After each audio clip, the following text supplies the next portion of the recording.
अस्सलाम वालेकुम जनाब, उम्मीद है कि आप सब खैरियत से होंगे। अच्छा, आज का जो टॉपिक है, आप में से बहुत से लोगों ने देखा होगा, ग्रीन एंटरटेनमेंट पे एक ड्रामा आ रहा है, एक मोहब्बत और। फ़ाइज़ा इफ्तिखार साहिबा ने इसको तहरीर किया है और फ़ारूक रिन साहब इसके डायरेक्टर हैं। एक मैं जगह सोशल मीडिया पे, क्योंकि बहुत सारे कमेंट्स तहरीरें अबाउट वेरियस ड्रामा आ रही होती हैं, तो उसमें एक जगह मैं पढ़ रहा था कि एक साहब ने उसकी एडिटिंग के ऊपर ख़ास एतराज़ किया हुआ था कि हम एक जगह होते हैं और वो ड्रामा उठ के कहीं एक और जगह पर चला जाता है। तो उसमें सिनेरियो ऐसा है कि अगर आपने कभी बचपन में या कभी अपने किसी एज में पढ़ी हों स्टोरीज़, इमरान सीरीज़ वग़ैरह या इस तरह की और नावल्स वग़ैरह पढ़े हों, तो उसमें होता क्या था कि एक चैप्टर्स हुआ करते थे।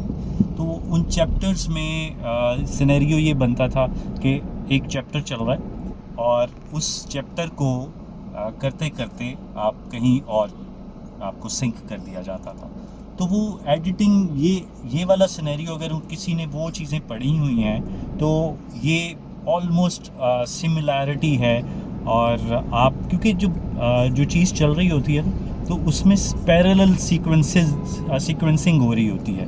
तो अब एक सिनेरियो एक चल रहा है और उसके पैरेलल एक और सिनेरियो चल रहा होता है, तो उस चीज़ को मद्देनज़र रखते हुए इसकी एडिटिंग को किया जा रहा है। और एक सीक्वेंस होता है, आप एकदम से जंप करके किसी और सीक्वेंस में चले जाते हैं। असल में वो जंप इसलिए होता है कि आप एक सीक्वेंस को पैरेलल आप चेक कर रहे होते हैं, पैरेलल आप देख रहे होते हैं। तो ये इस तरह से ये चीज़ चल रही होती है।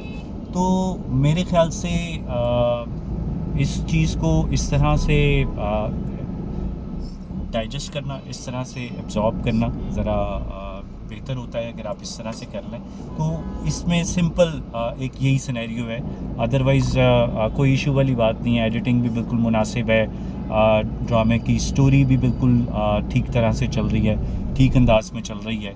और अब इसमें चीज़ें क्या क्या डिस्कस की गई हैं, क्या क्या सिनेरियोज़ डिस्कस किए गए हैं, ये मेरे ख़्याल से हम किसी और दिन पे इसको रखते हैं। बट येस, इन शॉर्ट मैं जो चीज़ आपको मेंशन करना चाह रहा था वो यही थी कि एडिटिंग में कोई इशू नहीं है। बट येस, अगर आपसे वो आपने, क्योंकि अभी तक वो उस तरह की सीक्वेंसिंग देखी नहीं है आज तक शायद, तो इस वजह से आपको वो ज़रा डाइजेस्ट नहीं हो रही है। एक इशू उस ड्रामे के अंदर लोकेशंस का ज़रूर है, जो कि मुझे नहीं समझ आती कि कभी हम पहाड़ों पे बैठे होते हैं और एकदम से हम उसी सेम सीक्वेंस के अंदर हम इस्लामाबाद में होते हैं। तो ये ज़रा थोड़ा सा लोकेशन वाइज ज़रा थोड़ा सा इशू है। Otherwise I don't think so कि there is any issue in editing. Otherwise drama is going very well. बहुत सारे सब्जेक्ट्स के ऊपर उसमें हाईलाइट किया गया है, पॉलिटिक्स को, प्रेशर्स को, आपकी ब्यूरोक्रेसी को और घरेलू मामलात को।